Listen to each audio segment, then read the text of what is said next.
Tudo bom, meus queridos? Um abraço para você que está aqui ligado com a gente em mais um Conexão Jovem. Hebreus capítulo 1, verso 1, traz aqui um texto que é muito conhecido por aqueles que são familiarizados com a Bíblia, que diz assim, que antigamente Deus falou muitas vezes e de muitas maneiras aos pais pelos profetas. Esse texto diz que a comunicação de Deus, ela sempre foi exercida de maneira muito aberta, muito criativa. Ele falou de muitas formas. Não usou apenas um único veículo, nem uma única forma e nem uma única cultura para poder se comunicar. Esse texto aqui, aparentemente, não está ligado ao tema aqui do nosso programa, mas ele fala muito para aquilo que nós aqui já discutimos.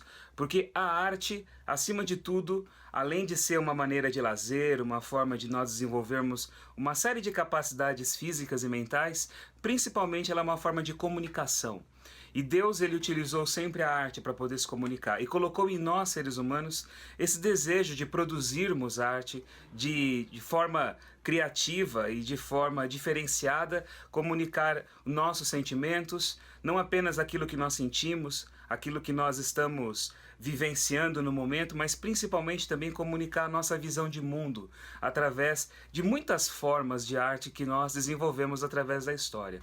Não existe uma arte que é positiva, uma arte que é negativa. O que é importante é o uso que nós fazemos dela, porque, como eu disse para vocês, ela é uma ferramenta importante de comunicação. Quando nós lemos na Bíblia, nós vemos muitas expressões artísticas sendo utilizadas pela humanidade para poder comunicar o seu amor a Deus, a sua devoção a Deus. Existe essa relação de comunicação do homem com a divindade através da sua arte, isso através da poesia, através da literatura, através da música, através de uma série de coisas. Há uma cláusula interessante no Antigo Testamento que Deus vetou o uso das esculturas como um meio de poder desenvolver o espírito devocional, com o risco do homem transformar aquilo que ele fazia num fim em si mesmo. E essa é uma lição muito interessante para nós. Por isso que ele diz, não farás imagem de escultura e nem se curvarás a ela. A arte que o homem realiza, aquilo que o homem produz com as suas próprias mãos, nunca jamais deve ser um fim em si mesmo. Ela é uma forma de você se comunicar, é uma forma de você se expressar, é uma forma de você tornar conhecidos seus ideais, sua visão de mundo aos demais seres humanos, como também é uma forma de expressar nosso estado de espírito, nosso sentimento, o nosso amor, a nossa devoção, a nossa fidelidade a Deus, acima de tudo. Quando nós lemos o Novo Testamento, nós vemos já desde o início da igreja primitiva muitas manifestações artísticas sendo direcionadas de maneira litúrgica a Jesus.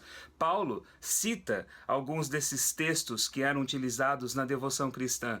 Há textos na Bíblia, por exemplo, ele diz, pelo que diz, desperta tu que dormes, levanta-te dentre os mortos e Cristo te iluminará. Essa é uma letra de um hino antigo cristão.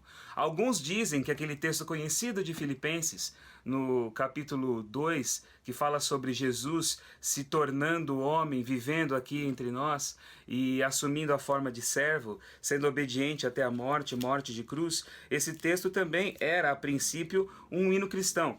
Isso nós não sabemos, mas se ele não era um hino cristão, com certeza ele se tornou depois de Paulo ter escrito esse texto e ele ter se tornado conhecido de toda a comunidade cristã. Aqui no Novo Testamento, além de Paulo e seus escritos, nós vemos, por exemplo, no livro do Apocalipse, uma explosão de arte. Nós vemos imagens que são até mesmo complexas de serem compreendidas e assimiladas pela mente humana quando se descreve a beleza do céu e toda aquela glória celestial, aquilo que envolve o ambiente de Deus, é cercado de um refinamento, de uma sensibilidade artística imensa. A maneira como o louvor é realizado, os corais que cantam, exaltam o nome de Deus, e mais do que isso, quando nós lemos toda a produção da Bíblia, a forma como os textos são escritos, as estruturas linguísticas que são escolhidas, o uso de versos, de rimas, a própria poesia empregada para se expressar a mensagem, isso mostra que a arte sempre foi utilizada na Bíblia para se comunicar a mensagem mensagem do Senhor. O próprio Jesus, apesar de lermos o Novo Testamento em português e muito do discurso original do Senhor não ser exatamente preservado assim em nossa língua, não no que diz respeito àquilo que ele ensinava, mas a forma como ele ensinava, alguns estudiosos, alguns pesquisadores que tentam chegar até as palavras originais que Jesus disse na sua língua em aramaico, alguns chegam a dizer que Cristo, quando ensinava, ele pregava em métrica, falava em rima, para que os seus discursos fossem facilmente assimilados pelas pessoas. Então, quando as pessoas ouviam Jesus, eles diziam assim: como que nós podemos fazer algo em relação a esse homem? Como nós podemos prender esse homem? Foi o que alguns soldados disseram. Nunca ninguém falou como ele, porque ele tinha arte na maneira de expressar a sua mensagem. Então guarda aqui um recado para o seu coração. Deus usa muitas formas de se comunicar, e Ele concede dons aos homens para que através das habilidades artísticas eles possam se comunicar, mas acima de tudo também louvarem ao Senhor. E nunca a nossa arte produzida deve ser um fim em si mesmo. Se ela for um fim em si mesmo, se você se voltar para a sua arte, para poder glorificar o seu ego, para poder exaltar a sua capacidade de realizar coisas que outros não conseguem, você, mesmo que não se prostre diante de nenhum ídolo esculpido, vai fazer do seu dom, da sua arte, da sua produção, um Deus no lugar do Senhor. E isso não é a vontade dele. Use aquilo que você tem, aquilo que você sabe, seus recursos, para exaltar o nome de Deus e comunicar aquilo que você sente, aquilo que você pensa e mais ainda, a mensagem do Evangelho. É o meu recado que eu deixo para vocês. Até a próxima.